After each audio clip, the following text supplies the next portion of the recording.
नमस्कार, मैं हूं उपेंद्र यादव और आप देख रहे हैं यूनाइटेड मीडिया न्यूज। आज बात सिर्फ एक सवाल की नहीं है। आज बात उस लोकतांत्रिक संस्कृति की है जहां पत्रकार सवाल पूछता है और नेता जवाब देता है, क्योंकि लोकतंत्र में ताकत केवल चुनाव जीतने से नहीं आती है। ताकत आती है सवाल सुनने के धैर्य से और जवाब देने के आत्मविश्वास से।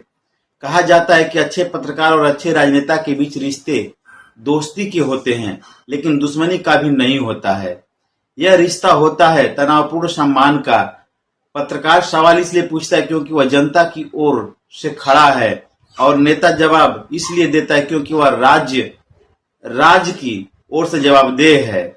लेकिन जब सवाल को अपमान समझा जाए, जब प्रश्न पूछने वाले की नीयत, नागरिकता, विचारधारा और निजी जीवन खंगालने की होड़ लग जाए, तब लोकतंत्र कमजोर होने लगता है। हाल ही में नॉर्वे में पत्रकार हेले ल्यूंग ने प्रधानमंत्री मोदी से पूछा कि वे दुनिया की सबसे स्वतंत्र प्रेस से सवाल से क्यों नहीं लेते हैं। सवाल कठिन था, असहज भी था, लेकिन लोकतंत्र में कठिन सवाल संकट नहीं होते, अवसर होते हैं। एक आत्मविश्वासी नेता मुस्कुरा कर कह सकता था, पूछिए, भारत भी उतना ही आत्मविश्वासी लोकतंत्र है जितना कि और। या फिर वह यह भी कह सकता था, सवाल पूछना आपका अधिकार है, जवाब देना मेरा अधिकार है। बस इतना भर संवाद और पूरी बहस का स्वर बदल जाता है। दरअसल राजनीति केवल सत्ता चलाने की कला नहीं है। राजनीति बोलने की कला है, जवाब देने की कला है, और कई बार मुश्किल सवाल को अपने पक्ष में मोड़ देने की भी कला है।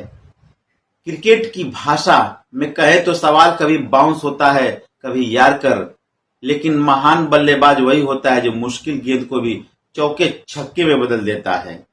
भारत की राजनीति में अटल बिहारी वाजपेयी इसका सबसे बड़ा उदाहरण रहे हैं। पाकिस्तान यात्रा के दौरान जब एक महिला ने मजाक में कहा कि वह उनसे शादी करना चाहती है, लेकिन मुंह दिखाई में कश्मीर चाहिए, तो वाजपेयी ने बिना पल गवाए जवाब दिया, मैं शादी के लिए तैयार हूं, लेकिन दहेज में पूरा पाकिस्तान चाहिए। यही राजनीतिक हाजिर जवाबी है। यही वह कला है जो तनाव को टकराव नहीं बनने देती, बल्कि इतिहास बना देती है। जवाहरलाल नेहरू की प्रेस कॉन्फ्रेंस भी इसी लोकतांत्रिक सहजता के लिए याद की जाती है। नेहरू ने तीखे सवाल पूछे जाते थे, वे नाराज भी नहीं होते थे, लेकिन सवालों से भागते भी नहीं थे।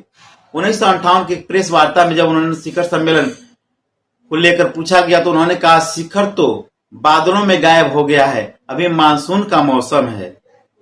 देखिए, यही अंतर होता है सत्ता और नेतृत्व में। सत्ता सवाल से डरती है, नेतृत्व सवाल को संवाद में बदल देती है। पूर्व केंद्रीय मंत्री प्रमोद महाजन ने संसद में एक बार चीन यात्रा का किस्सा सुनाया था।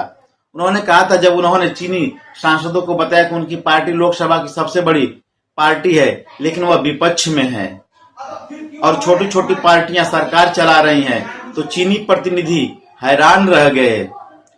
यह केवल राजनीतिक व्यंग नहीं था, यह भारतीय लोकतंत्र की जीवंतता का रहस्य पूर्ण परिचय था। दुनिया की राजनीति में रोनाल्ड रीगन उदाहरण भी अक्सर दिए जाते हैं।